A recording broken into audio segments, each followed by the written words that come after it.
vendedor bom vende gelo para esquimó. Não, porque o esquimó não precisa de gelo. O vendedor bom é aquele que vende o que o cliente precisa. Então a gente tira essa máxima de que vendedor bom é aquele que vende a qualquer custo. Né? Porque na verdade esse cara é um cara que sabe enrolar, é um cara que sabe... E o mercado está cada vez mais entendendo, as pessoas estão cada vez mais entendendo aquilo que eles querem e aquilo que eles não querem. Mais de 115 milhões de capital segurado sob gestão. Que legal. Né? Cuidando de famílias, cuidando de empresas. Porque o seguro de vida, Josué, ele é muito além daquilo que a gente imagina. E era muito além daquilo que eu imaginava. Quando eu entrei, eu achei, beleza, eu vou sentar com pessoas para fazer um seguro caso elas morram, para deixar algo para alguém. E quando eu entrei para dentro desse mercado, eu entendi, cara, que o seguro nada mais é do que uma excelente ferramenta financeira. A minha expectativa é entender mais sobre esse mercado de seguros e saber como que é possível empreender e escalar dentro desse segmento. A minha expectativa é poder falar um pouco mais sobre esse assunto, né? Poucas pessoas no Brasil, pelo menos, estão despertadas para isso. E principalmente poder bater papo aqui com um grande amigo e um grande tenista aí.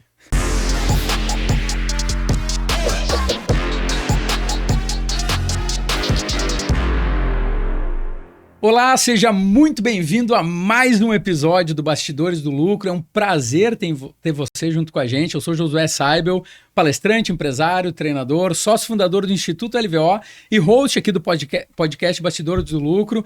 Hoje eu tô solo aqui, meu parceiro Giovanni não tá por aqui, mas ele tá por outras bandas resolvendo algumas questões e eu tenho um prazer imenso em ter você junto com a gente.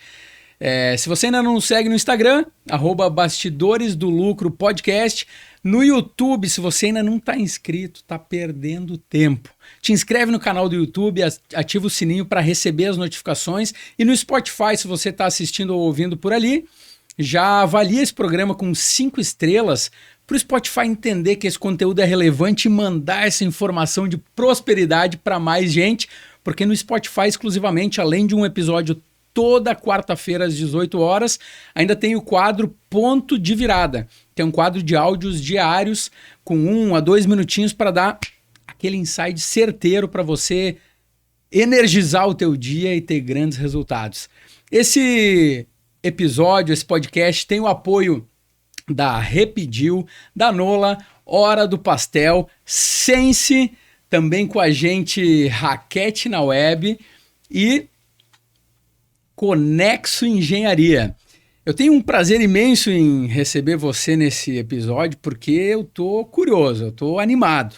A pessoa que eu trouxe aqui hoje como nosso convidado tem uma história de vida incrível e ele vai contar como através dessa história de vida, de superação, ele conseguiu atingir grandes resultados nesse mercado de seguros de vida.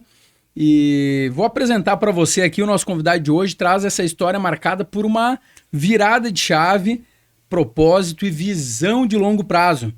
Ele que é sócio proprietário da MH Corretora de Seguros, engenheiro de produção pela PUC, com MBA em Administração, Finanças e Geração de Valor, após 10 anos de experiência no meio corporativo, com passagens por empresas como Latam, Ambev, Grupo RBS e EMS, decidiu empreender no mercado de seguros a partir de uma experiência pessoal que mudou a sua trajetória. Depois de sofrer um acidente de trabalho e não receber o respaldo financeiro necessário, encontrou no setor de seguros não apenas um negócio, mas uma forma de gerar proteção, consciência e valor real para pessoas e empresas. Ele que é esposo da Bruna e pai da Sofia, construiu sua atuação empreendedora unindo gestão, estratégia e propósito. Com vocês, com a honra da nossa presença aqui, Eric Mendonça. Olha aí. Tudo bem, meu parceiro? Bem demais. Prazer estar aqui. Fiquei lisonjeado por essa apresentação. De verdade. Que maravilha, Depois tu me passa ela, porque eu quero colocá-la no feed do meu Instagram. Tá à tua disposição.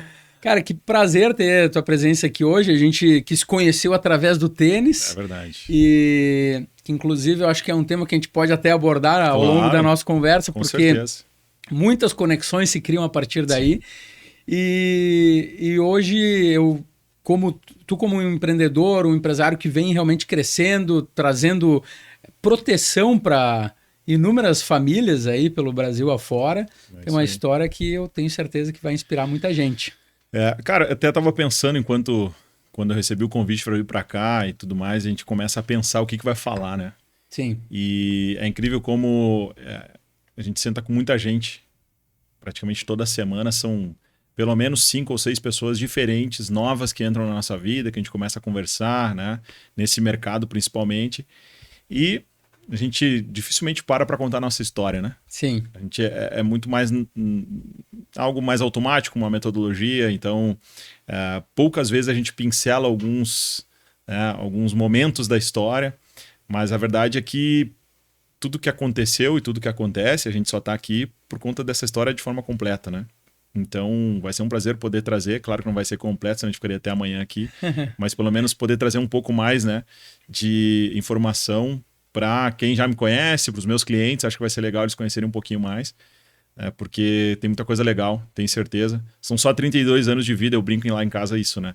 Eu só tenho 32 anos de vida, mas pode ter certeza que eu já passei por bastante coisa. Acredito. Vamos aproveitar esse início do nosso bate-papo aqui para tu contar um pouco justamente sobre a tua trajetória. Fala de uma forma objetiva, mas lá de trás, como que tu começou a parte profissional até chegar hoje a um escritório que inclusive tu tem uma franquia, né?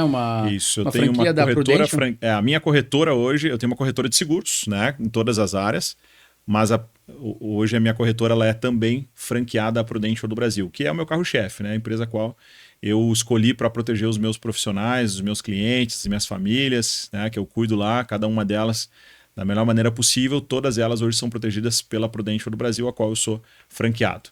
Né? Cara, vamos lá. Eu sou natural de Viamão, né? Moro em Porto Alegre há mais de 10 anos, mas sou natural de Viamão. Filho de um marceneiro, né? E a minha mãe, pelo menos quando eu era pequeno, ela era dona de casa. Depois a minha mãe, ela sempre teve uma capacidade assim de fazer as coisas, ela sempre teve essa energia, né, positiva de que vai dar certo e tudo mais. Então, logo depois, eu tinha acho que uns 5, 6 anos, ela começou a empreender junto com meu pai. Quando eu nasci, próximo ali, 2, 3 anos de idade, o meu pai ainda trabalhava como um funcionário de uma marcenaria. Tá? E aí veio esse start da vida deles sair dessa marcenaria e passar a prestar serviço para esse profissional, para esse dono da marcenaria, né? Então ele abriu a própria dele, né? Nos fundos de casa, na verdade não era nos fundos, nós morávamos numa casa onde tinha um porão embaixo, meu pai fez uma marcenaria no porão. Então eu cresci, cara, vendo meu pai trabalhar em casa, vendo ele trabalhar como um empresário, como um autônomo, né? Ele se denominava autônomo, né? Que ele falava isso. Quando a gente ia comprar alguma coisa, estava fazendo um cadastro, antigamente tinha muito crediário na loja, né? Sim. O que o senhor é? Autônomo. Eu lembro que ele falava essa palavra sempre, assim. Então eu cresci num lar onde eram meus pais trabalhando, cara. A gente morava nos fundos da minha avó e dos meus avós. Então meu pai e minha mãe pegavam o carro lá, iam pra rua para atender cliente e tal, fazer as coisas, e eu ficava com a minha avó o dia inteiro. Só que eu cresci nesse ambiente onde o dinheiro só vinha a partir da produtividade, né? Não tinha dinheiro, não tinha garantia no final do mês. A garantia vinha a partir do trabalho, né? E a gente acha que os nossos filhos não estão prestando atenção nessas coisas, né? Só que, cara, eu tenho várias lembranças desse momento de vida quando eu tinha 5, 6 anos de idade e tal. Eu lembro de como era a vida, eu lembro de como era a alegria de fechar um negócio, meus pais de fechar um negócio. Eu lembro, cara, tem uma lembrança muito legal no centro de Viamão, caminhando com meu pai, assim, e aí o meu pai chegou para mim e falou assim: filho, hoje a gente vai comprar um DVD, um aparelho DVD. Sim. A gente foi na loja lá, nem me lembro que loja era, mas tinha antigamente um ponto frio, essas lojas assim. E aí nós fomos lá e compramos um aparelho DVD. Por quê? Fruto de uma venda que ele tinha feito e tal, que tinha sido legal e tinha conseguido ter recurso suficiente para comprar um DVD para nossa casa. Então, cara, eu vivi isso assim, né? E aí ali com 17 para 18 anos de idade, eu tava na escola com 16 anos, me formei ali 16 para 17 anos na escola.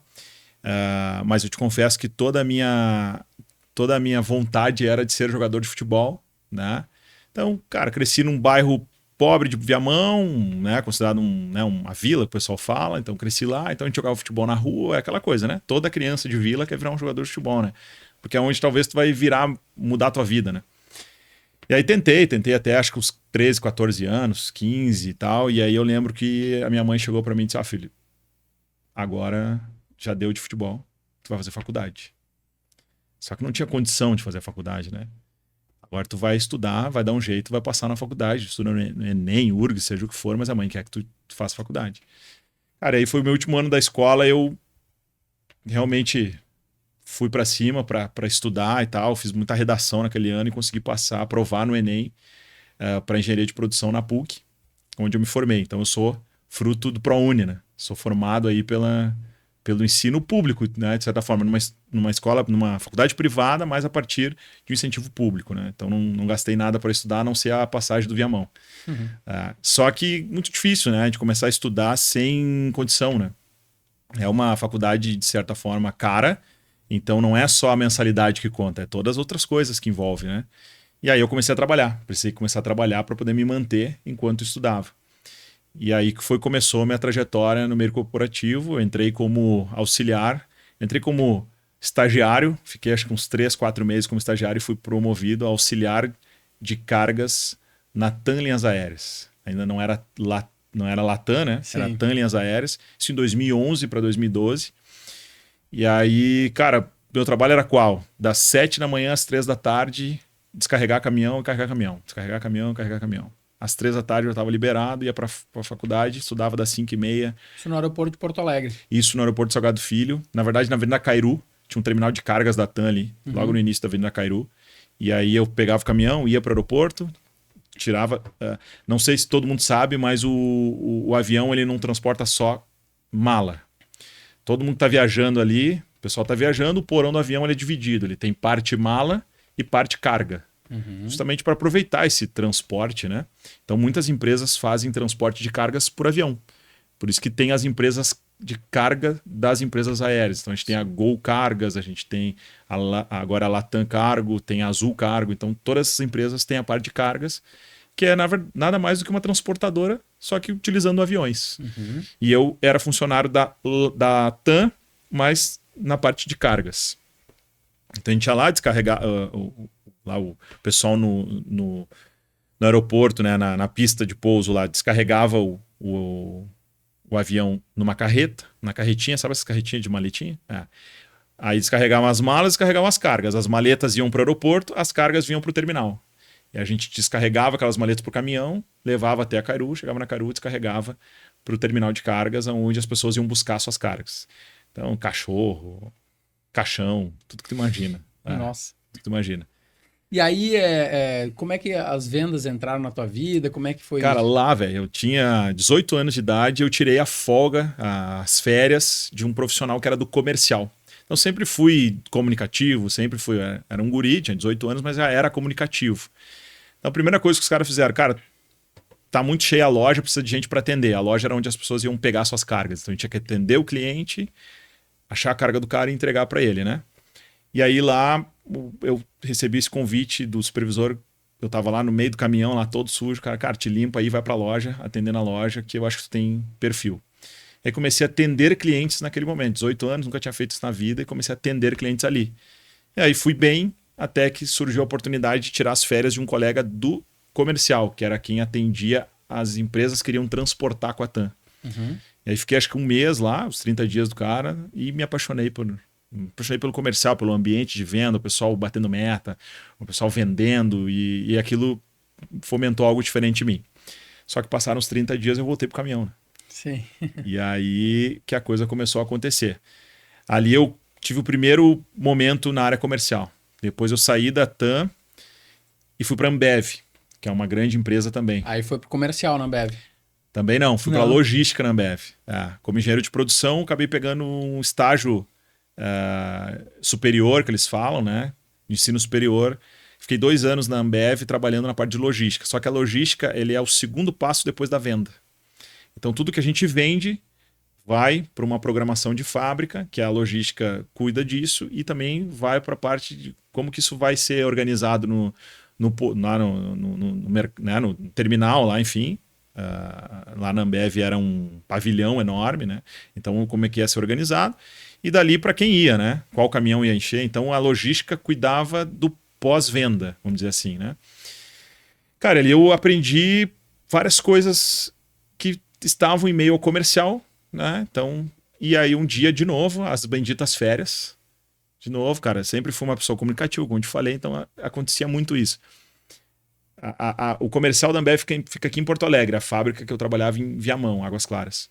E o comercial fica aqui em Porto Alegre, na Avenida Voluntários da Pátria, no Navegantes. E aí eu recebi o convite, cara, olha só, vai sair lá uma pessoa de férias lá, no Navegantes, e a gente tá precisando de uma pessoa para ficar lá esses 30 dias. Vai que é tua. E aí eu vim para Porto Alegre e comecei a tirar as férias desse cara. Só que esse cara, ele sentava numa ilha do lado do comercial. E eu ouvia os caras bater meta. Eu ouvia os caras comemorar. E aí eu comecei a tomar café com os caras, comecei a almoçar com os caras. E aí aquilo ali foi me motivando de uma forma. Não consegui migrar o meu contrato para o comercial na época na Ambev e decidi por sair. E aí comecei a minha carreira comercial mesmo no Grupo RBS. Quando eu entrei lá como um contato comercial interno, vendendo o que a gente não vê mais, que eram aqueles anunciozinhos de tijolinho, sabe? Que tu buscava o teu carro para vender, lá para alugar um apartamento, aluga esse apartamento. Sabe aqueles classificados? Sim. Eu vendia os classificados. Para os jornais do grupo. Para Zero Hora. Para Zero Hora. Eu acho que é só Zero Hora que tem, né? Se não me engano. Acho que talvez o Diário Gaúcho tenha também, mas era mais Zero Hora. Então eu comecei vendendo classificados. Depois as coisas foram acontecendo. Aí surgiam algumas oportunidades de vender publicidade, que são... aí já são as publicidades de empresas dentro do jornal, que daí já não é mais classificados. E aí foram surgindo essas oportunidades, fui crescendo na empresa. Fiquei, acho que 3 ou 4 anos lá dentro. Saí de lá em 2019, final de 2019, já como um executivo de contas externo, já atendendo grandes empresas. Atendi várias empresas da Serra, Vale do Taquari. Aí já pegava meu carro, já ia lá, já fechava contrato. Pessoal, como é exatamente isso que tu falou lá no início, né? As experiências que a gente vai tendo ao longo da vida que vão moldando o que a gente Sim. vai se tornando, né? Exatamente. Às vezes a pessoa pensa assim, pô, um profissional, um empresário bem-sucedido, olha para a pessoa e fala, esse cara aí, sei lá, daí passa um monte de coisa na cabeça. Mas não sabe toda a trajetória, a construção que teve e tal. Tu teve o bichinho das vendas, te picou ali. Sim. E aí tu falou, cara, eu quero estar nesse meio, quero estar negociando. E a importância, uma coisa que me chamou a atenção aqui no que tu falou, a importância da comunicação. Sim. Tu falou umas 2, 3 vezes, eu sempre fui muito comunicativo, né? Então, se tu não fosse, talvez essas portas não se abririam para ti, tu não experimentaria essa vivência que tu teve no comercial e talvez tu não abriria o teu negócio, não montaria a tua corretora que veio a acontecer depois, né? Enfim, então o quanto que a comunicação ela é fundamental em qualquer segmento, né? Com certeza. O pessoal brinca lá em casa, meus pais, minha esposa brincam que eles me chamam que eu sou muito cara de pau, né? Isso é um elogio para mim, trabalho com vendas, né? Porque, cara, sempre foi assim. Só que tem um ponto muito importante que a gente tem que trazer também nesse debate, que é sobre a comunicação. Quem não consegue ser comunicativo não gosta de quem é muito comunicativo, né? Então pensa assim, eu cheguei num terminal de cargas onde as pessoas eram mais velhas, já estavam há anos trabalhando, eu cheguei com 18 anos de idade, ultrapassando alguns limites, né? Eu digo assim, de tempo, né? Então em 3 meses eu estava atuando na loja onde tinha cara que estava lá há 2, 3 anos e nunca tinha recebido esse convite, porque talvez ele estava lá fechado no canto dele esperando algo acontecer. Não se reinventou, não... Exato. Não evoluiu, ficou estagnado, confortável com aquela situação, sei lá. E uma coisa que eu sempre trouxe para mim cara, se eu não me arriscar, se eu não tentar, o não eu já tenho. O não ele é a única garantia. Só que esse não ele pode se tornar um sim. Depende da forma que a gente pede, né? E depende da forma que a gente age. Se você, aquela história, né? Se você nunca perguntar, a resposta será não. Sempre não. É sempre então, não. Pergunta, vai atrás, busca, né? Eu digo para algumas pessoas assim, tem pessoas que vêm e se queixam, poxa, tá difícil e tal. Cara, tu sabe vender? Já vendeu alguma coisa? Por quê? Cara, porque vendas muda a vida. Vendas muda vidas, cara. Muda vidas. Qualquer coisa que tu for vender, se tu te comunicar bem e aprender, tu não precisa ter toda a metodologia. Tu só precisa entender sobre aquilo que tu tá vendendo, né? Uma coisa que tu falou agora, que eu acho que é um ponto que eu quero trazer aqui, eu percebo nitidamente isso, até no contato que eu tive contigo, o quanto que a questão de saber dosar a comunicação, ser comunicativo, mas ao mesmo tempo fazer isso com naturalidade, sem ser uma coisa Agressivo. que soe agressivamente ou que soe, sabe, que pareça ser chato, Sim. entendeu? Porque muita gente não tem esse balizador, né? Então, por isso que existe também muito aquela história de que, eu não gosto de vendedor, né? Se cria meio que um conceito errado sobre o vendedor, porque, óbvio, o cara é amador, ele fala mais do que devia, normalmente tem muito disso, né? Euforia, né? A gente tem alguns problemas na área de vendas, que é a euforia e a ansiedade. A ansiedade faz tu colocar os pés pelas mãos, né? Então, faz tu não preservar amizades, faz tu ultrapassar alguns certos limites por causa da ansiedade. E também eu acredito que faz com que tu, às vezes, até dê um desconto quando não precisava dar, faça uma negociação ali que de repente, porque tu tá querendo muito fechar aquele negócio, não tenha existe o bom vendedor e existe o bom comprador também. Sim. E o bom comprador sabe notar quando o vendedor precisa vender. Perfeito. Né? Então, com certeza, ser ansioso na venda, eu digo assim, um passo atrás, né? A gente ser ansioso naquilo que... achando que todo mundo vai... Agora eu vou dar um exemplo que aconteceu comigo, né? Abri minha corretora. Se eu pensasse assim, cara, agora todo mundo tem que ser meu cliente. Todo mundo que me conhece, que tem seguro, tem que mudar para mim. Não é assim. Isso não é verdade. Né? Não. Se tu for dessa forma, tu vai te frustrar, primeiramente. Porque a pessoa que tu menos espera vai te dizer o primeiro não. Uhum. Tá? E segundo que tu não vai preservar amizades, tu não vai preservar relacionamentos. Né? Nem tudo é venda. Nem tudo é venda. E às vezes a pessoa não está pronta para aquele produto ou serviço que tu está oferecendo. Talvez não é o momento dela e tá tudo bem, né? Exato. E aí o vendedor, óbvio, tem que entender, cara, não, aqui tem uma oportunidade, só falta eu conduzir e poder extrair o melhor daquele cliente, ou não é realmente o momento dele. Ter essa sensibilidade também, é o tal do feeling, que é uma coisa difícil de tu explicar, de tu ensinar. Como é que eu vou ensinar um feeling, né? Eu acho que é muito importante a pessoa ter vivência, porque isso ela vai errar, ela vai ter ansiedade, ela vai talvez botar os pés pelas mãos em alguns momentos, para daí ela começar a entender, opa, sim, é por aqui, eu posso fazer diferente. Mas eu acho que vivência em vendas é fundamental também, né? A minha escola foi vendendo classificados, como eu te falei, é muito difícil. Cara, é muito difícil mesmo. Tu oferecer um classificado, como é que tu vai oferecer, né?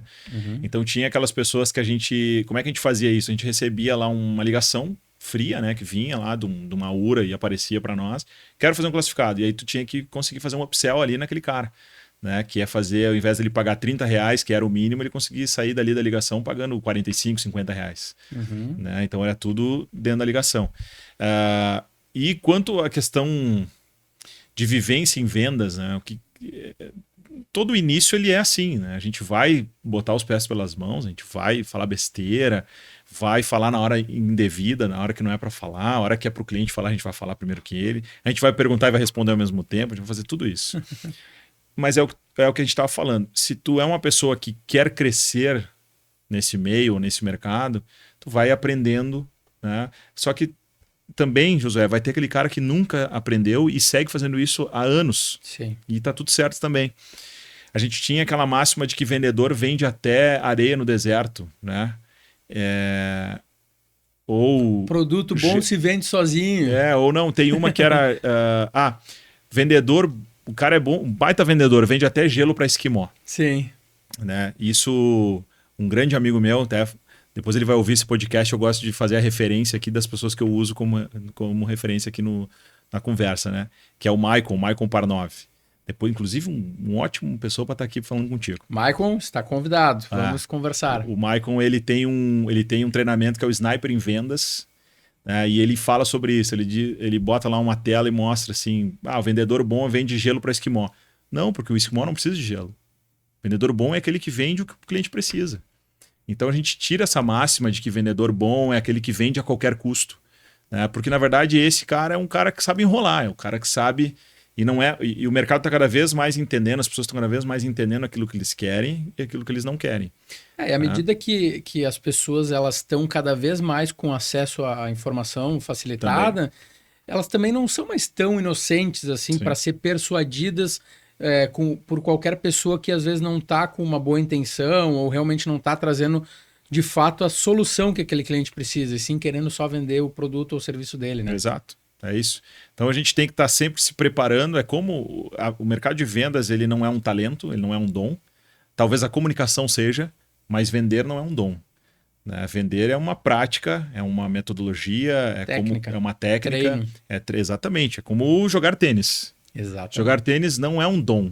Não mesmo. Né? Não é um dom. Agora, existem dons que talvez a pessoa tenha que vão ajudar a jogar tênis. Perfeito. Né? Mas jogar tênis qualquer pessoa consegue, desde que ela treine. A própria comunicação, tu sabe que eu acho que é óbvio que existem alguns dons, algumas coisas que a pessoa tem uma aptidão, nasce com um pouco mais, né? Mas eu acredito muito que a própria comunicação é treino, cara. É treino. Sabe por que eu te falo isso? Porque, óbvio, vamos tirar o fato de que algumas pessoas talvez tenham algumas questões que impeçam ela fisicamente, ou sei lá, algum impedimento que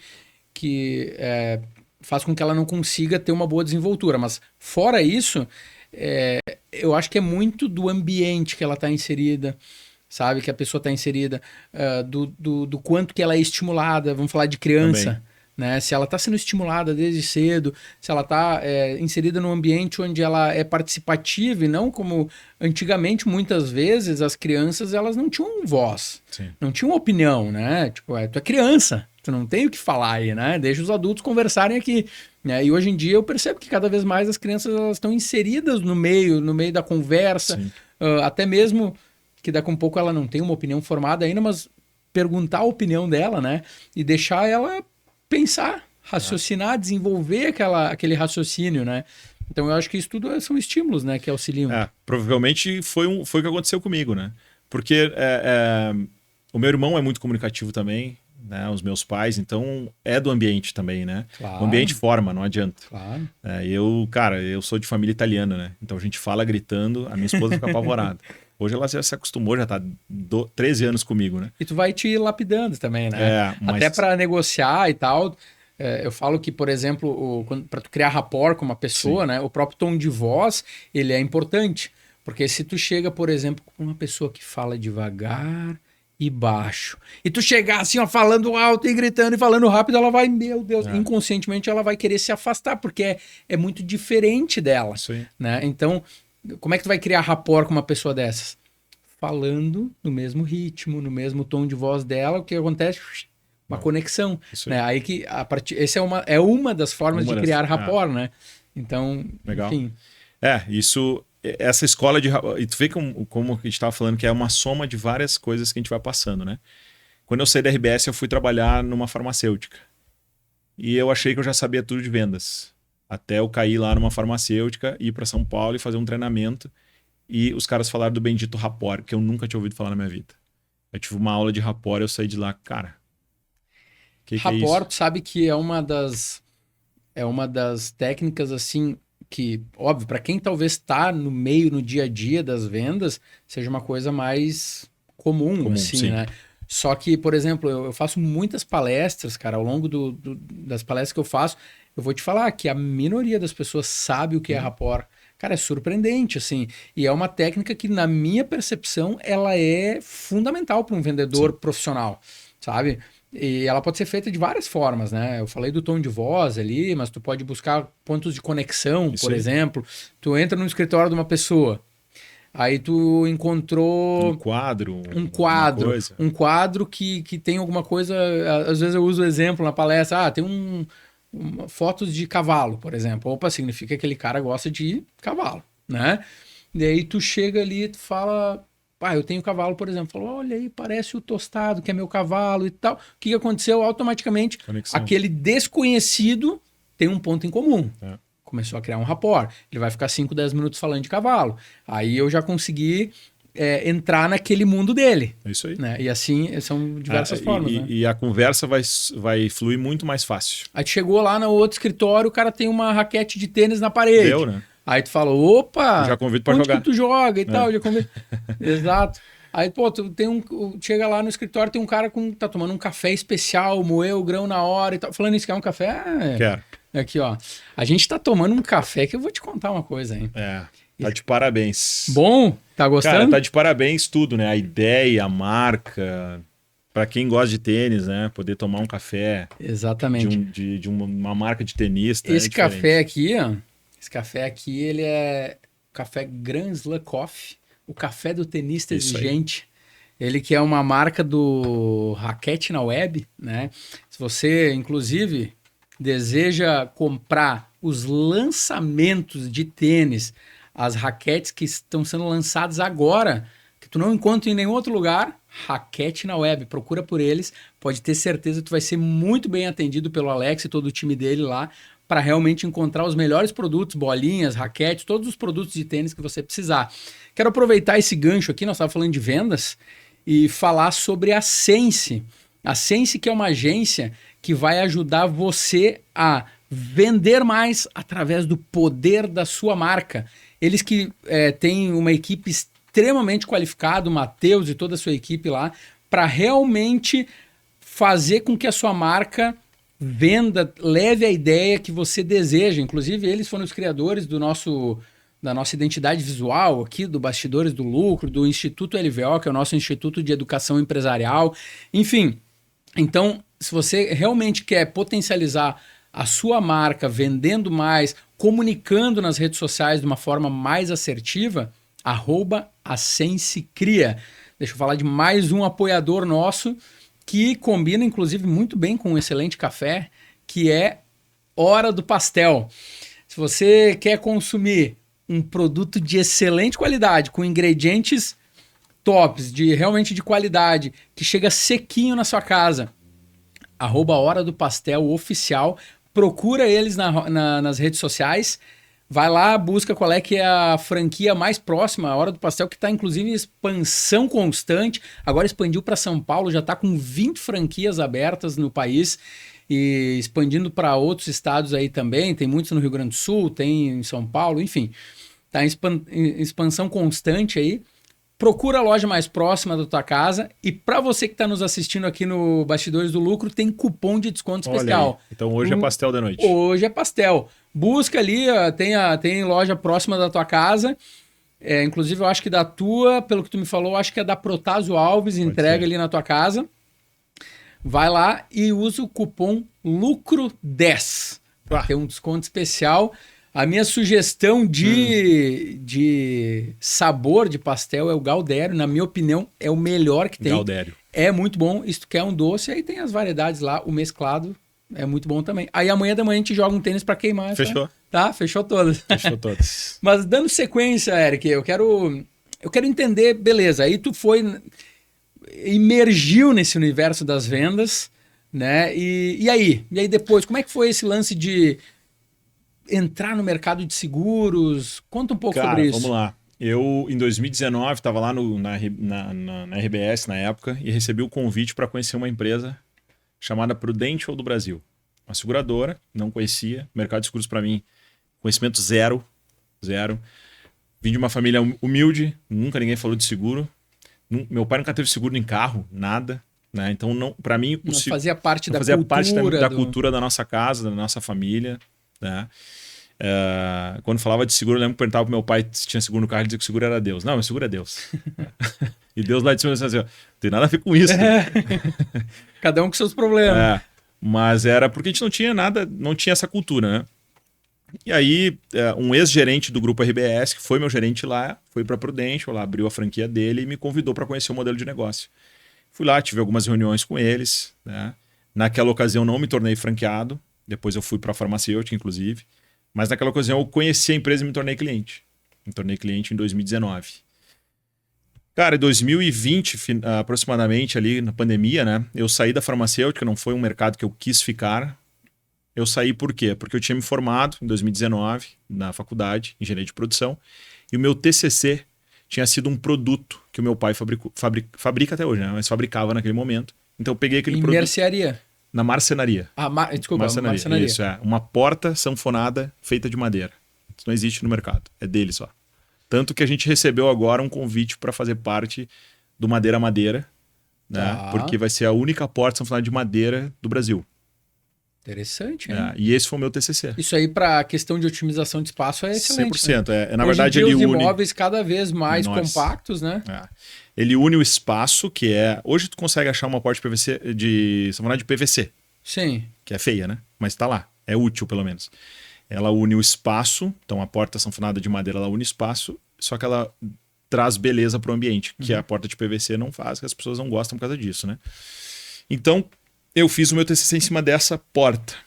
Eu otimizei a produção dela, fiz algumas coisas que eu aprendi na faculdade nesse produto. Melhoramos o produto e tal. Cara, eu lembro que o TCC foi sucesso, assim. Minha professora de produto, ela disse, não, tu tem que ir lá no prédio de arquitetura agora. Ela falou para mim, depois que ela aprovou lá o meu projeto, ela disse, agora tu vai sair daqui, tu vai no prédio de arquitetura da faculdade de arquitetura e tu precisa falar com algum professor, com coordenador, com alguém, para mostrar esse produto que vocês inventaram aí, criaram, tal, melhoraram, porque esse produto vai explodir em Porto Alegre. Não só em Porto Alegre, no Brasil, né? E eu saí daquilo lá e disse, cara, isso aqui tem uma oportunidade na minha mão. E aí eu pedi demissão, saí fora e comecei a empreender com meu pai. Nós expandimos a empresa dele, que era uma empresa dele só, nos fundos de casa, né? E seguia lá o meu pai nos fundos de casa, melhorou um pouco, aumentou e tal a estrutura, mas ainda era em casa. Atendia lá seus 10 clientes por mês, aproximadamente. E aí eu falei, cara, vamos profissionalizar isso. Aluguei um espaço, contratei funcionário, enfim. Empreendi em 2020. Pandemia. No mesmo período da pandemia. Eu lembro que a gente estava no Rio, fomos tirar umas férias no Rio em fevereiro. E aquele burburinho de pandemia, de coronavírus na China, aquelas coisas acontecendo, a gente não sabia direito o que era, né? E o aeroporto cheio de chinês lá do nosso lado. O meu irmão, ele tem um olho meio puxadinho, assim, né? E aí foi lá no Cristo, os chineses abraçando ele, tirando foto, entendeu? Mais ou menos nesse nível. Voltamos para casa todos com Covid. Nossa. Começou a aparecer os Covid, assim, minha mãe, meu pai, meu irmão, eu, né? Começamos a ter os sintomas depois. Mas vamos tocar a vida, né? E continuamos tocando. Cara, e lembra daquele seguro que eu tinha feito em 2019? Então, o que eu pensei? Não era a cultura da minha família, não era a cultura da minha casa. O que eu pensei na hora? Cara, vou empreender, eu preciso ter o menor custo possível de vida. Eu comecei a tirar algumas coisas que eu pagava lá para começar a empreender. Normal, a gente vai começar a aprender, a gente quer reduzir custo. E um dos custos que eu retirei foi o seguro, porque não era a cultura minha. Então, eu disse, cara, estou pagando esse negócio aqui. Fui no embalo lá, né, naquele momento que eu queria entrar queria ver a empresa, acabei fechando, mas não vou continuar. Em 2020 eu cancelei a minha policy. E toquei a empresa.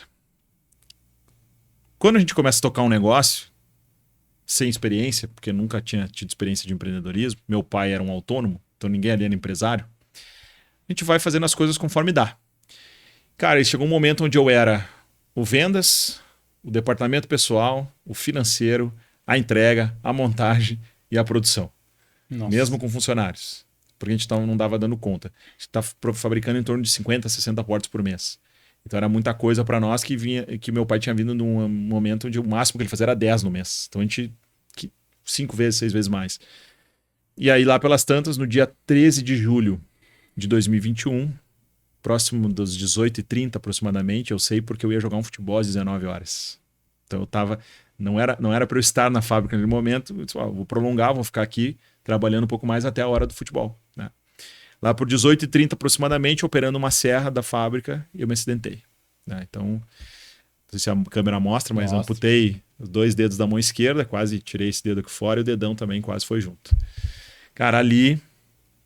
E lembra o que eu fiz, né? Cancelei meu seguro lá em 2020. Então eu tava totalmente sem respaldo nenhum. Só que eu achava que eu tinha, porque todos os meses o contador me mandava a guia do INSS. Como empresário a gente tem que pagar, né? Então lá eu pagava todo mês lá o meu Prolabore e tal, a guia do INSS. Ok, fui pro hospital, fiz tudo aquilo que tinha que ser feito, cirurgias e tudo mais. A empresa parou, porque eu estava centralizado praticamente tudo em mim. A empresa parou. Muitos clientes, tudo bem, tá tudo certo, a gente compreende o momento. Outros já, né? Poxa, mas ok. Agora porque uma pessoa se acidentou, a empresa vai parar? Sim. Né? Mas foi aos trancos e barrancos, foi acontecendo. E eu fiquei aproximadamente 1 mês, cara, parado, sem conseguir dirigir, sem conseguir fazer as coisas que eu precisava fazer. E aquilo ali foi o suficiente para gerar uma bola de neve financeira. Ah, imagino, com certeza. E aí eu bati na porta lá do INSS. Depois que eu me recuperei, eu fui lá na INSS, fica aqui na Bento, inclusive. Ah, tu foi Na frente- presencialmente mesmo. Presencialmente, na frente de uma praça que tem ali antes de chegar na João Pessoa. Uhum. Fui lá, estacionei meu carro, entrei, vou lá pegar o que é meu, o que me devem, né? Vou lá pegar o que é meu por direito. Sim. Tá? Esperei na fila, entrei para falar com a médica, só que não sabia eu que quando tu é MEI ou empresário, no meu caso não era MEI, eu era Simples Nacional, mas era empresário, a tua contribuição para a INSS, ela é para uma coisa. Quando tu é funcionário, ela é para outras coisas. Então, os direitos que um empresário tem são diferentes dos direitos que um CLT tem. Para mim, INSS era igual para todo mundo. Lá eu descobri que não. Se eu fosse um CLT, um seletista, um funcionário de uma empresa, eu estaria de lá provavelmente com 2 salários mínimos. Um por cada dedo. No mínimo. Tá? Como eu era empresário, eu saí de lá com 0. Tá? Por quê? Porque me foi dito que eu não tinha perdido o suficiente do meu dedo Peraí que eu corto mais um pedaço. para poder receber, exatamente isso. Que loucura. Então, na cara. tabela, para quem era empresário e tal, precisava perder. Um percentual lá. Precisava afetar 2 falanges do dedo, né? E os meus dedos, eles afetaram somente uma falange. Sim. Então teria que ser 2. Então teria que afetar essa segunda aqui também. Ai, Ou seja, teria que perder sacanagem. o dedo quase que inteiro, né? Cara, Como se fosse fazer uma diferença. Se fosse 1 centímetro para trás, agora tu vai precisar. Antes tu não precisava. exatamente. Ficar um mês parado. Exatamente. Cara, ali eu senti na pele, assim, o que é tu ficar à mercê de ti mesmo, assim, né? Não tive ajuda de governo, eu recebi orientações posteriores de advogados, previdenciários, de pessoas da família, bota na justiça que tu ganha, retroativo e tal. E realmente, se eu tivesse colocado na justiça o INSS, eu estaria recebendo um pecúlio que eles chamam, que seria um salário mínimo, talvez, ou até 2, até hoje, eu estaria recebendo de forma vitalícia. Eu conheço pessoas que recebem por um acidente parecido. Mas, cara, eu saí do INSS, eu tinha 2 possibilidades. Ou virava à esquerda nas casinhas dos advogados previdenciários que tem ali do lado e colocaria na justiça, esperaria o meu benefício, né? Ou viraria à direita, pegava o meu carro e fazia acontecer sozinho e não ia depender de governo, de nada disso.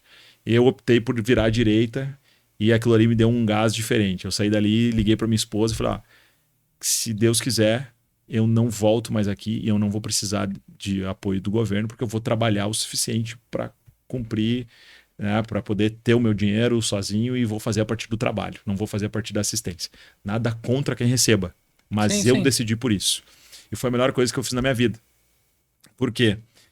Alguns meses depois, essa empresa lá só declinou. Tá? Eu fui tentando de algumas formas, peguei giro no banco e tudo mais, tentando, né, nos aparelhos, na UTI ali com a empresa, né? Só que chegou um momento que eu entendi, cara, não é aqui. Não é aqui, esse negócio é um negócio do meu pai, não sustenta 2 famílias, mas sustenta muito bem ele. Né? Ele consegue ter uma boa vida se ele trabalhar sozinho. Então eu vou tirar o meu pé daqui, eu vou entender esse momento. E isso é um ponto chave, cara, entender os momentos. Entender quando o universo, seja o que tu crê, eu no meu caso creio em Deus, então eu entendi que Deus estava me pedindo e estava me dando sinais de que não era ali o meu lugar, né? E eu entendi isso, dei um passo atrás, eu contratei uma pessoa, chamei uma pessoa para ser meu sócio, que é especialista em financeiro, foi por 30 anos ou até mais, agora não sei bem o tempo, mas foi muito tempo controller financeiro da Supergasbras, nível regional, centro-oeste e tal, o cara muito renomado dentro da empresa, e ele veio para ser meu sócio de primeiro momento. Só que um cara extremamente organizado, razão acima da emoção, viu todos os números da empresa antes de tomar uma decisão. Quando ele viu todos os números da empresa, ele me sentou e falou, cara, eu preciso te dar um veredito. A tua empresa sustenta bem o teu pai, sustenta bem a tua família, teu pai e tua mãe e tal, mas ela não sustenta 2 famílias nesse modelo que tu criou. Eu não vou entrar de sócio. O dinheiro que eu botei, ele tinha colocado um recurso para nos ajudar, eu quero de volta, mas tu pode me pagar da maneira que a gente faz uma negociação, mas esse negócio não vai ser lucrativo da forma que vocês estão criando, né? E então eu te dou essa veredita e não sei o que tu vai fazer a partir dessa informação. Disse, bom, sentei com meu pai e falei, continua, toca, segue contigo, né? Despedimos os funcionários e ele seguiu tocando. Eu contraí para não deixar para o meu pai, porque tinha sido uma decisão minha, Para não deixar para ele dívidas, eu peguei as dívidas da empresa para mim, então eu fiquei com mais ou menos uns 186 mil, eu lembro, o valor em dívidas no meu CPF. Então eu saí de lá, dessa empresa, com 186 mil a menos na minha conta, né? Negativo, devendo para várias coisas.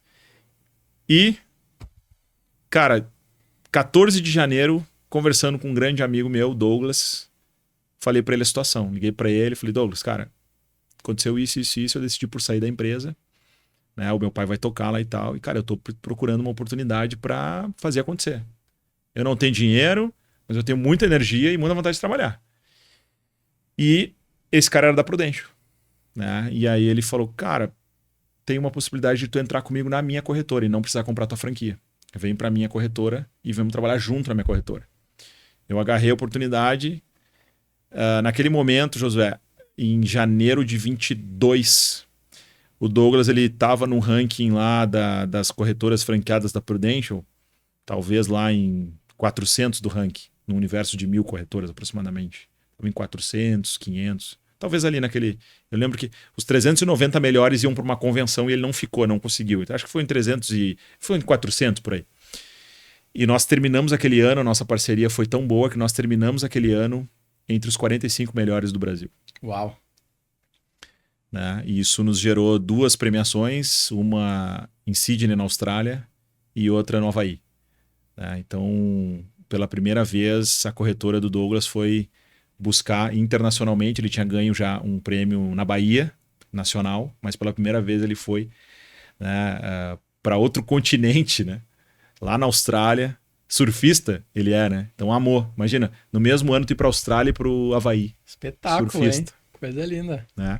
Então eu sou muito grato a esse convite dele, porque foi ali que eu conheci de verdade o mercado de seguros, e foi ali que eu comecei a minha atuação, em 2022.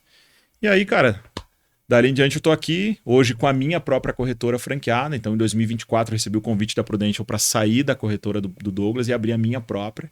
Muito por conta de performance, do trabalho que eu estava fazendo, eu recebi esse convite a partir do Felipe Fante, do Eduardo Brasil, que são os responsáveis aqui no escritório de Porto Alegre, para que eu fizesse parte, integrasse o quadro de franqueados e não mais de alguém que trabalha numa franquia. Né? E aí hoje... Cara, graças a Deus, já, hoje são 235 famílias protegidas aí ao longo desse tempo, mais de 115 milhões de capital segurado sob gestão. Que legal. Né? Cuidando de famílias, cuidando de empresas, porque o seguro de vida, Josué, ele é muito além daquilo que a gente imagina. E era muito além daquilo que eu imaginava. Quando eu entrei, eu achei, beleza, eu vou sentar com pessoas para fazer um seguro caso elas morram, para deixar algo para alguém. E quando eu entrei para dentro desse mercado, eu entendi, cara, que o seguro nada mais é do que uma excelente ferramenta financeira. Ele não é só algo. Mas aí a gente pode entrar num assunto que eu acho que pode ser interessante. Algumas pessoas pensam, daí quando tu fala isso, podem pensar, mas aí então eu vou fazer isso como uma forma de investimento? Não. Fala um pouquinho mais sobre isso, porque eu acho que pode ser interessante. E também... fala um pouco sobre, já que é o teu carro-chefe a Prudential, fala um pouquinho sobre como é que é porque eu acho que a Prudential ela ficou muito conhecida pelo seguro resgatável. Sim. E tal, por esse termo, né? Enfim, tu pode explicar mais detalhes sobre isso. Legal. Vamos lá, vamos falar um pouquinho sobre... Vamos falar um pouquinho primeiro sobre essa questão do seguro resgatável, até para traçar uma linha, né? A Prudential é muito antiga no Brasil. Ela está aqui desde 1976. Ela chegou aqui em 76 numa joint venture com o Bradesco. Então, ficava no mesmo prédio que o Bradesco, inclusive aqui em Porto Alegre, na Independência.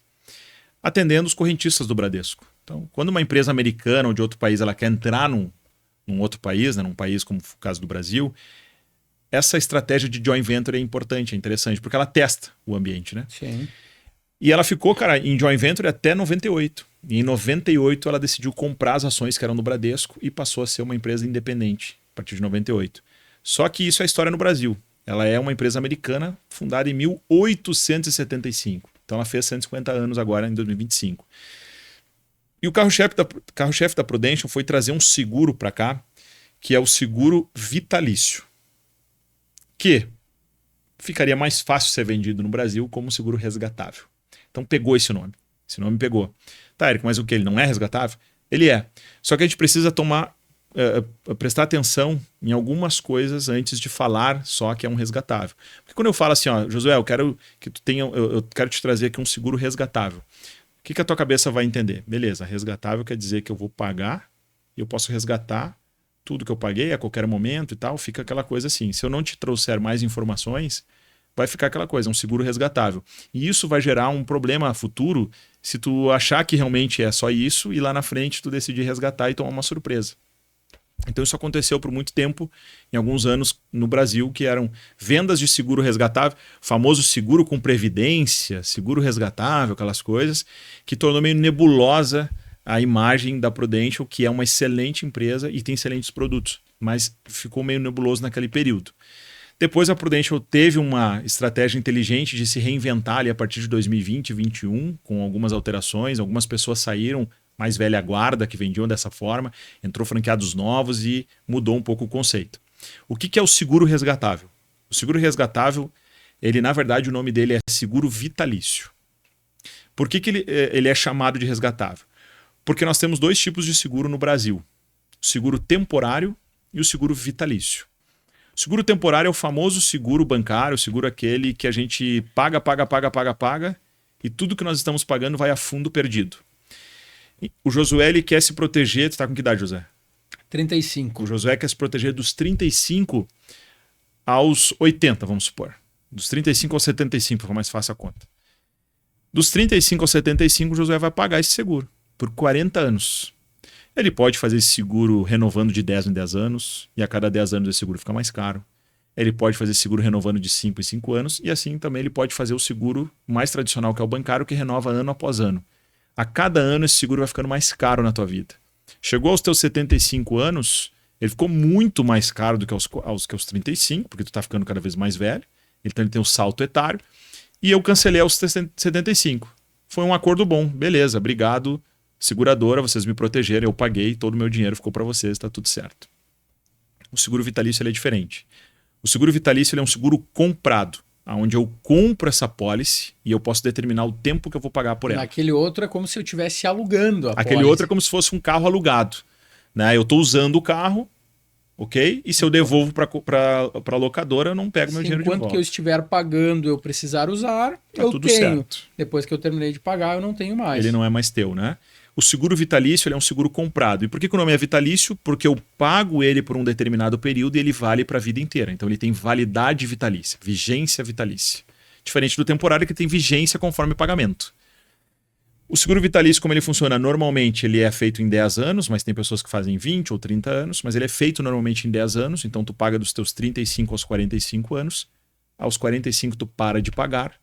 E ele é vitalício, ele vale para a tua vida inteira. Então tu financiou um seguro, tu comprou um seguro no teu período de maior produtividade, no período onde tu tem mais condição de pagamento. E aí aquele capital vai sendo reajustado ao longo da vida inteira. E aí se eu quiser resgatar... Aí é um ponto. Eu quero abrir mão da minha pólice, eu quero cancelar essa pólice. Eu quero que eles me vendam de volta. Tipo, eu quero vender na verdade, a minha sim, pólice. O mais correto é, eu quero abrir mão, eu quero cancelar essa pólice. Aí a Prudential ela vai fazer o quê? Ela vai te comprar de volta, porque tu comprou essa pólice. Sim. O cancelamento ele vale para um seguro temporário, porque ele não é teu, tu está só cancelando. É como se fosse uma assinatura de carro ou um aluguel. Eu estou cancelando o aluguel. Deu. Agora a compra não. Como é que tu vai cancelar uma coisa que tu comprou? Ela é tua, então não é um cancelamento. Na verdade, tu tá vendendo de volta. Então eu tô chegando para a Prudential dizendo, eu não quero mais esse seguro que eu comprei com vocês. Vocês compram de volta? Sim, nós compramos. Pelo quê?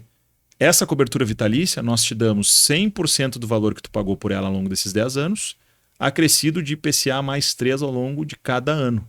Então no final eu tenho inclusive um ganho de capital ao final dos 10 anos. E aí eu vendo de volta. Claro, no momento que eu vendi essa pólice de volta para a Prudential, que eu abri mão dela, eu não tenho mais a cobertura. Então ela é muito mais inteligente como uma forma de comprar seguro de forma barata no meu período mais produtivo e depois dos 45, 50 anos eu não preciso me preocupar mais com o seguro que ele vai valer para a minha vida inteira. Eventualmente lá na frente, se eu não quiser mais, eu sei que eu posso contar com esse recurso. Né? Então olha como é diferente, né? Porque o que acontece? Ao longo da vida, muitas vezes, principalmente de quem é empreendedor, ou mesmo quem não é, a vida ela vai trazendo surpresas, vai mudando. Como diz o Joseph Klimber, né? Então, por exemplo, daqui a um pouco tu tá numa situação onde tu tá bem, etc. E pode acontecer coisas que eventualmente a pessoa não tenha mais espera. uma abundância financeira ali. E aí, se ela tem um seguro do outro. Vitalício. Não, do O outro temporário, tipo, do temporário, perdeu o seguro. cancelou ali, porque ela estava justamente com dificuldade financeira, como foi o teu caso, parou ali, não teve mais. Isso. Né? Como foi o teu caso na época, né? Isso. Beleza. Agora, conseguir finalizar minha compra dessa pólice por Não me 5 ou preocupo 10 mais com o anos, pagamento. ok, isso aí tá resolvido na minha vida. Exatamente. E olha que legal, quando a gente fala da ferramenta financeira, agora entrando nesse assunto, foi importante a gente trazer essa linha de raciocínio, porque vamos agora dizer que o Josué comprou essa pólice dos 35 aos 45 anos, ok? Aos 45 anos, a pólice do Josué lá de R$1 milhão está quitada. O que aconteceu? O que tu pode achar que aconteceu no final desses 10 anos? Tá, beleza, agora eu tenho um seguro de R$1 milhão comprado, ok. Não, é muito mais do que isso. Esse seguro de R$1 milhão, ele integra o teu patrimônio. Por que ele integra o teu patrimônio? Porque ele é uma garantia de liquidez para tua família. Enquanto o seguro temporário, aquele que tu está pagando, se o Josué morrer enquanto estiver pagando, recebe. É o se. Se estava pagando, recebe. A gente muda o se para quando, porque é garantido. É quando, é vitalício. Então, já que é certo que um dia eu vou... É quando. Quando acontecer, a família recebe. E o mais legal de tudo eu alavanquei o meu patrimônio em mais de R$1 milhão, vamos supor numa pólice de R$1 milhão, eu alavanquei R$1 milhão no meu patrimônio e é de todos os patrimônios que eu tenho, o único ativo que não entra em inventário. Certo. Então vamos supor que eu sou uma pessoa que tenho 10 milhões em patrimônio, tá? Vamos falar um pouquinho de política, pouca coisa, só para pincelar algumas coisas aqui. À vontade. Nós tivemos agora, recentemente, o quê? Reforma tributária sendo aprovada, né? Algumas coisas mudaram e as pessoas, eu brinco, no Brasil, passa um boi, passa uma boiada, né? O que a reforma tributária trata? Vamos melhorar os impostos, a gente vai deixar tudo num só, dois só, né? O CBS, o IBS, vai ficar tudo ali bem organizadinho, vamos reduzir o número de impostos e tudo mais. Isso é a cara da reforma. Só que por trás... Tem o sabor imposto. Tem o sabor, né? Tem várias outras coisas que passaram junto. Sim. Né? Que foram sendo aprovadas.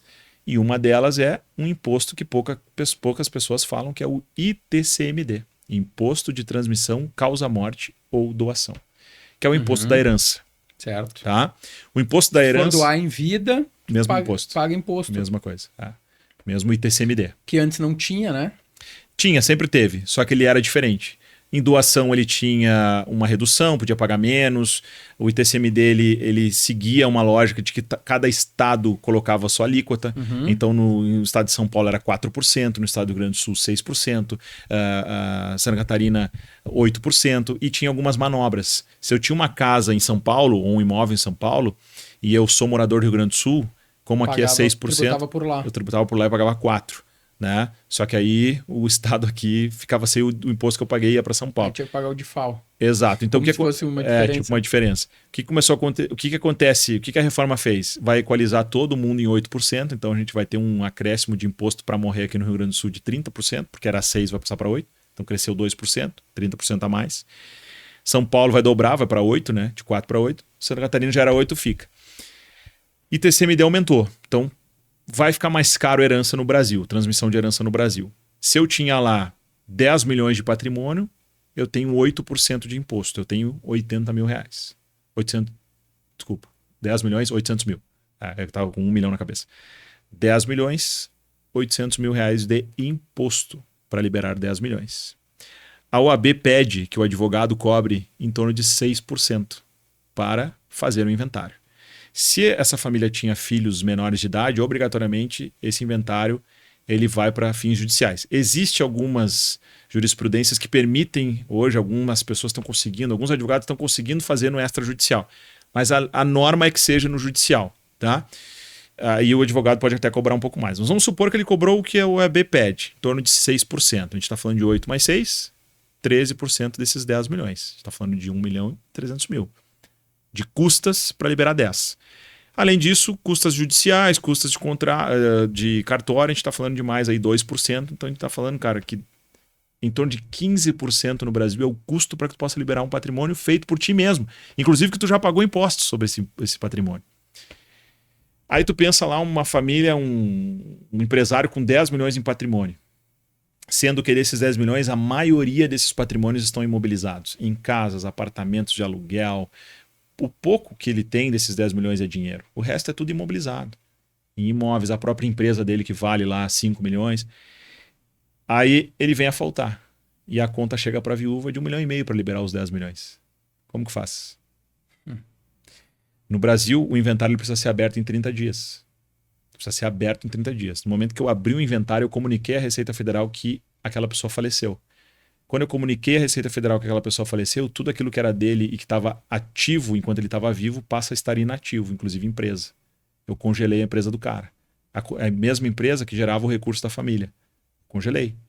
Então eu preciso resolver o inventário. Só que eu só resolvo o inventário pagando o imposto. E aí, esse formato de seguro, inclusive, ele pode ser uma excelente opção até para isso, né? Não, para ele garantir... é hoje a mais utilizada para fins de garantia de inventário. Vou garantir, eu tenho 10 milhões, então eu preciso ter 1,5 milhão. Uma apólice de 1,5 ali, milhão. Exatamente. Que aí eu não deixo despesa para ninguém. Aconteceu o falecimento. Tudo desse cara vai ser congelado, menos a apólice. Tá, mas Eric, se esse cara tinha dívidas, a apólice, por lei, na Constituição brasileira, ela tem algumas características, o seguro. Ele é impenhorável. Ele não pode ser penhorado por dívida nenhuma, mesmo que o inventário dê negativo. Sabe que pode dar negativo o inventário, né? O cara pode ter 10 milhões de patrimônio, mas ele também pode ter 10 milhões em dívida. E essa dívida passa para o próximo. Então pode ser inventário negativo. O seguro ele é isento, ele não passa por penhora, né? Ele não pode ser alienado a nada. Então vamos supor, o cara, eu tenho uma apólice que eu comprei de 1 milhão, vou alienar para pegar um giro no banco. Não pode. É inalienável. E terceiro, ele é um produto livre de impostos, livre de imposto de renda. Então esse recurso de 1,5 milhão cai na conta do beneficiário, limpo, livre de impostos. E o mais legal de tudo é que ele não entra em inventário. Ele ultrapassa o inventário e ele cai na conta limpo. Então eu coloco a minha esposa, meu filho como beneficiário, eu faleci, tudo que é meu trava, menos a apólice que cai na conta deles em 3 a 5 dias. Que aí pode justamente servir como uma ferramenta para a liberação do inventário. Liberar os outros bens, né? Então por isso é uma ferramenta, uma excelente ferramenta financeira. A gente fala que existe uma tríade hoje na organização financeira de cada pessoa. Então, para quem está nos ouvindo aí, tem que olhar para dentro da sua vida e ver se não está gastando muito dinheiro com Netflix, Disney Plus e toda coisa arada e está deixando algumas coisas importantes de lado. Que é uma tríade, que é reserva de emergência, plano de saúde e seguro. Seguro de vida, principalmente, seguro para questões de incapacidade de trabalho. Cara, como que um médico cirurgião vai operar com uma mão quebrada? Nós tivemos um caso que nós pagamos benefício de um médico neurocirurgião que teve um acidente e ficou cego do olho motor. Nós temos, né? Normalmente nós temos um olho que é aquele que nos coordena melhor. E foi exatamente esse que ele ficou cego. Como que um neurocirurgião opera sem o seu olho motor? Não conseguiu mais. Recebeu o recurso e precisou fazer um restabelecimento de profissão, de vida que a gente fala. Então ele teve que mudar. Foi para virar professor, reduziu a sua renda em cerca de 50%, ganhava lá seus 100 e poucos mil reais por mês, como neurocirurgião passou a ganhar 40, 50. Eric, mas 50 e 40 já é uma boa renda. Ok, eu sei que é. Sim, mas para quem morava, vivia, né? Exatamente, né? Agora, se esse cara vivesse com 30 e tivesse que viver com 10, seria bem diferente. Então, principalmente quem vive da sua própria produtividade precisa compreender que um seguro para incapacidade é o principal. Por quê? Porque eu estou ali gerando a minha própria renda. Se eu for bloqueado de gerar renda, o que vai adiantar eu ter? Não, mas é que eu tenho seguro de carro, eu tenho seguro, não sei o que, eu tenho dinheiro. Cara, tu vai dilapidar tudo aquilo que tu produziu, construiu. Então o seguro ele está ali não só para proteger a nossa vida, mas também para proteger os nossos bens, para que a gente não precise sair vendendo aquilo que a gente tem para poder cobrir custos de tratamento, de problemas de saúde que a gente não se organizou em vida. Então essa tríade é muito importante. Reserva de emergência para questões que são externas a nós. Uma enchente, principalmente. Sim. Né? Então teve gente que não foi afetado pela enchente fisicamente. Diretamente. Com a água, mas o seu negócio ficou parado. Consequência, claro. Né? Então a reserva vai me segurar nos momentos onde eu não consiga trabalhar por outros motivos. O plano de saúde vai evitar que eu gaste exacerbadamente, né, muito dinheiro numa cirurgia de emergência, num apêndice inflamado, alguma coisa do tipo. Tá? Ou que eu não precise perder um tempo muito grande da minha vida num SUS. Tá? E terceiro, o seguro ele vai trazer a minha garantia de renda no período onde eu estiver parado. Cara, essa tríade para mim é o principal. Antes de qualquer outra coisa, não, mas eu invisto em bolsa. Cara, não adianta nada investir em bolsa e por conta de imprevisto ter que limpar teu caixa para poder pagar um tratamento de um câncer. Então não é inteligente. Começa a investir depois que essa tríade esteja feita, né? Excelente. Quero aproveitar, a gente está caminhando para o final aqui, mas eu quero aproveitar e falar de mais alguns apoiadores aqui do Bastidores do Lucro. Deixa eu falar da Conexo Engenharia. Se você deseja construir, reformar, seja comercial, residencial, está montando ou ampliando uma franquia e quer ter um acompanhamento especializado, sem te preocupar com problemas de obra, com uma equipe que realmente vai dar o acompanhamento, vai fazer a construção de uma forma profissional e eficaz, Conexo Engenharia. E se você tem um negócio, principalmente do segmento da alimentação, e quer saber exatamente os seus números, entender os detalhes do seu negócio, fazer essa gestão dos seus números, você precisa ter um sistema para lançar essas informações e que ele te dê como retorno as informações necessárias para você conseguir otimizar os seus ganhos, melhorar os seus resultados. E o Nola é um sistema que realmente ele está preparado de uma forma profissional, tecnológica, para entregar isso da melhor forma para o seu negócio de alimentação. E aí, linkado a ele, pode ser linkado ao Nola também, um sistema para você pegar a parte comercial do seu negócio, seja o atendimento, o envio pelo WhatsApp, uma forma de automatizar, melhorar isso através de uma comunicação com o seu cliente, poder enviar lembretes de acordo com o perfil daquele cliente, o que ele comprou, qual é que são os gostos que ele tem e poder melhorar, otimizar os seus ganhos, porque através do sistema da Repediu, você vai conseguir investir menos em tráfego pago, por exemplo, em investimento em anúncios, para gerar uma receita maior. E existem inúmeros casos de restaurantes que já comprovam isso, e você pode entrar na rede social, por exemplo, da Repediu e conferir todas essas informações e levar esse sistema também para aumentar suas vendas, melhorar seus resultados dentro do seu negócio de alimentação.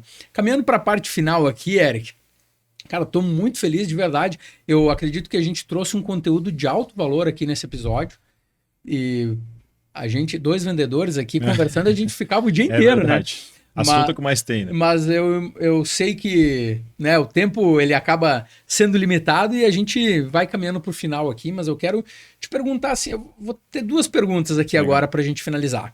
Uma delas, qual é que é hoje o maior insight que tu pode trazer, alguma coisa que ao longo da tua carreira tu fala, cara, isso aqui fez a diferença para eu ir para um outro nível, para eu poder impactar hoje centenas de famílias através do meu trabalho, enfim, o que foi uma das coisas que tu considera que é fundamental para tu trazer de ensinamento para quem está nos assistindo aqui, nos ouvindo, para um empreendedor que quer alavancar o seu negócio e que tu fala, cara, isso aqui para mim fez a diferença, que pode servir de inspiração para alguém. Legal. Cara, eu acho que todo empreendedor, todo dono de empresa, ele tem sempre a máxima de querer vender mais. Chegou no vendedor, cara, como é que tá as coisas? Tá tudo bem, mas preciso vender um pouco mais, né? E a gente deixa na mesa algo que é muito importante. Hoje todo o nosso trabalho, ou pelo menos grande parte do nosso trabalho, é feito a partir de relacionamentos e recomendações. Só que para eu pedir uma recomendação, eu preciso ser recomendável, né? Então eu diria assim, o que mudou o meu jogo, cara, foi investir em relacionamentos. Eu só consegui estar onde eu estou hoje porque eu investi em um relacionamento com um grande amigo que abriu uma porta para mim. Eu só consegui fechar os negócios que eu tenho hoje e as pessoas a qual eu protejo hoje foram todas frutos de algum relacionamento, né?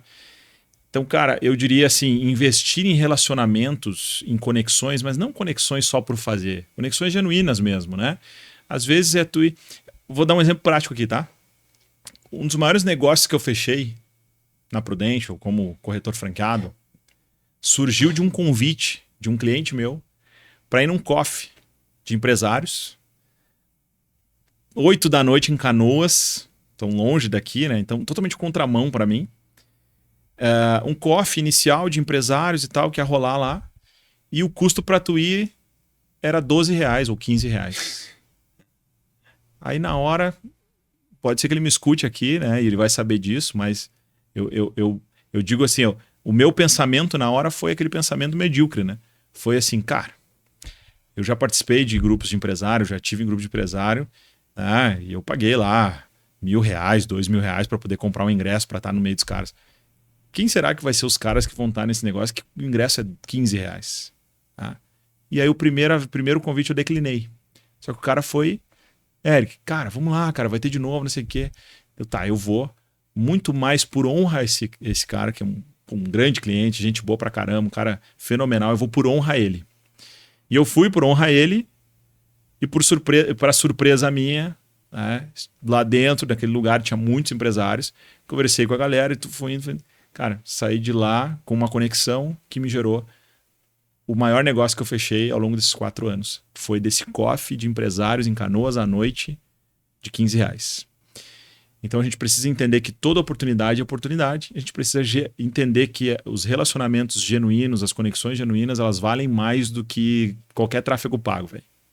Tá? Então eu diria que o que mudou o meu jogo foi entender isso, investir em relacionamentos. De novo, não interesseiros, né? Antes de ser interesseiro, seja interessante. Perfeito. Tá? Então, para mim, o principal insight é isso. Quando eu te fiz essa pergunta, eu vou te confessar que eu tinha quase certeza que tu ia levar para essa linha de raciocínio, porque, primeiro, é algo que eu percebo dentro da tua forma de conduzir os negócios, de fazer, e segundo, porque eu sei o quanto que dentro desse segmento tu precisa conquistar a confiança das pessoas, tu precisa ampliar a tua rede de relacionamentos. E aí, a gente tem uma visão aqui que a gente pode trazer para quem está assistindo, que é justamente o quê?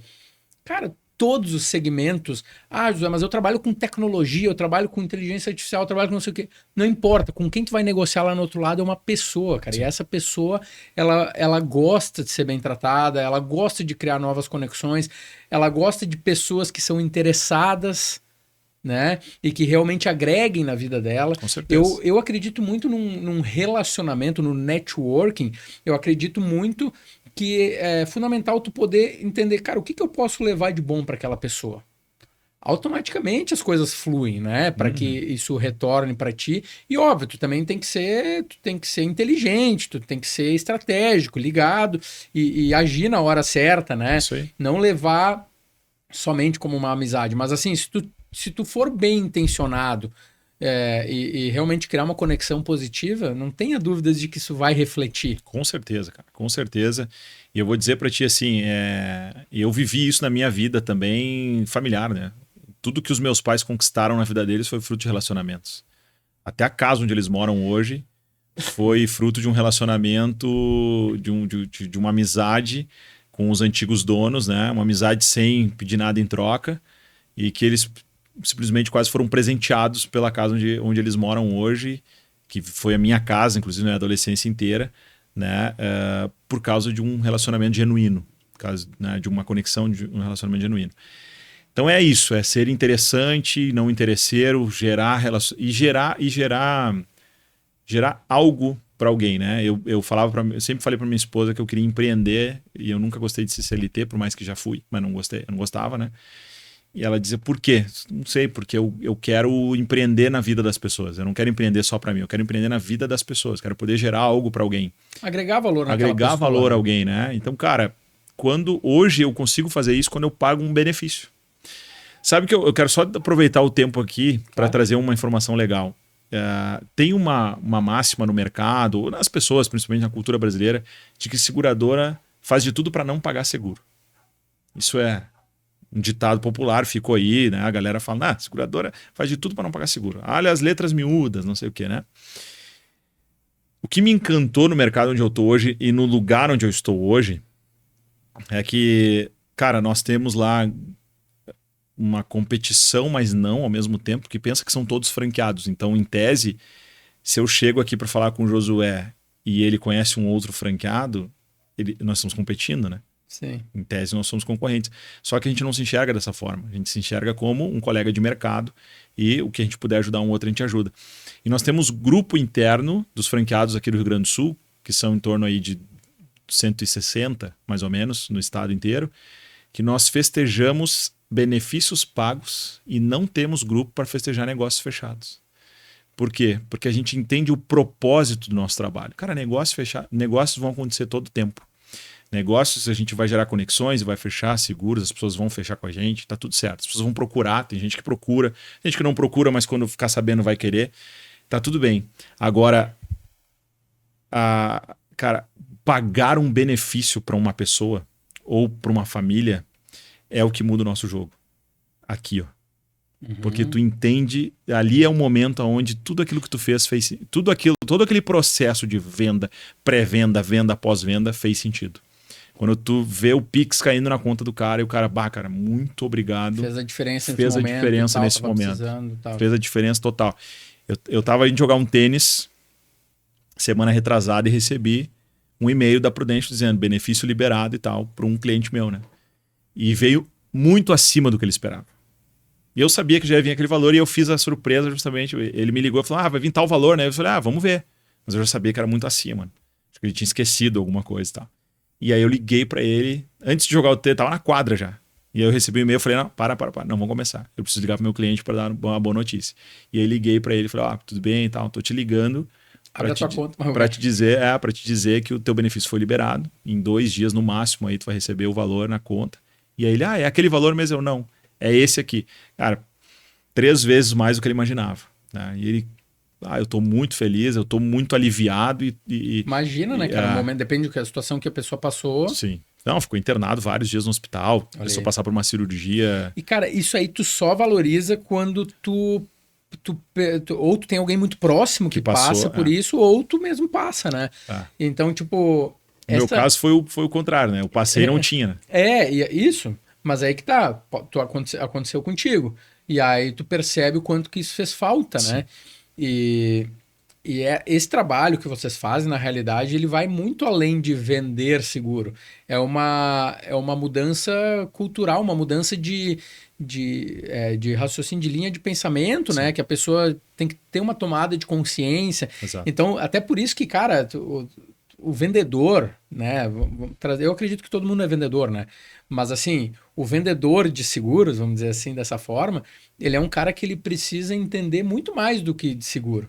Ele precisa entender de necessidades, ele precisa entender de pessoas, de propósito de vida, de construção de patrimônio. Ele tem que entender... Gestão de risco. Hoje, quando eu vou abordar um cliente, eu não falo que eu vou falar com ele sobre seguro. Por 2 motivos. Primeiro, porque o seguro é um termo, de certa forma, que caiu de forma pejorativa por causa das vendas casadas de banco e essas coisas, né? Hoje, se for tirar um financiamento... Porque daí não era um produto feito para aquela pessoa, era para bater a meta, né? do vendedor. Não era um processo consultivo, era um processo de tipo, tu quer um giro? Quero. Então, se tu botar um seguro, tua taxa fica menor, né? Sim. Então, isso caiu, de certa forma, negativo o termo, né? Então, a gente fala que vai bater um papo sobre gestão de risco e proteção financeira. Perfeito. Né? E aí nós sentamos juntos e entendemos junto com essa pessoa. E eu faço algumas... Sabe qual é a pergunta que a gente mais faz? E se? E se? E se fosse contigo? Claro. Sabe o fulano de tal? E se fosse contigo? Cara, isso é a pergunta que resolve o momento. Porque faz a pessoa ter aquele momento de reflexão que ele no dia a dia, na correria, não tem, ou até às vezes evita ter. Né? Evita de pensar sobre isso, porque ele fala, não, né, vou tocar a vida e tal. Enfim, cara, obrigado, Eric. Obrigado de verdade. E agora, antes da pergunta final, que é aquela matadora que todo mundo aguarda pra gente fazer, eu quero te falar, você que assistiu até agora e ainda não está inscrito no canal do YouTube aqui do Bastidores do Lucro, tá perdendo tempo, tá rateando, tá vacilando feio. Te inscreve aí, já ativa o sininho e bota nos comentários aqui o que tu mais curtiu nesse episódio, qual é que foi o maior insight que te agregou na tua vida. Já compartilha para que mais pessoas recebam essa informação e possam proteger, fazer uma gestão de risco da sua vida e que possam entender insights para os seus negócios, né, para o seu empreendimento, enfim. Eric, a pergunta final, lucro. Como que você define na sua forma de enxergar a palavra lucro? Lucro. Cara, lucro, ao meu ver, né, para mim, é resultado de todo o suor e energia colocado num negócio. Para mim, nada mais é do que o retorno monetário, né, do meu propósito, daquilo que eu estou fazendo. Então, tem que ter, de alguma forma, um retorno. Tem vários retornos, né? A gente tem retorno de prestígio, a gente tem retornos de conquistar boas amizades ao longo de todo esse processo e trajeto, e também tem um retorno financeiro. O retorno financeiro é o lucro. Excelente. Obrigado para você que nos acompanhou até aqui. Espero você na próxima quarta-feira, às 18 horas, em mais um episódio do Bastidores do Lucro. Eric, obrigado. Agradeço. E até mais. Obrigado. Valeu.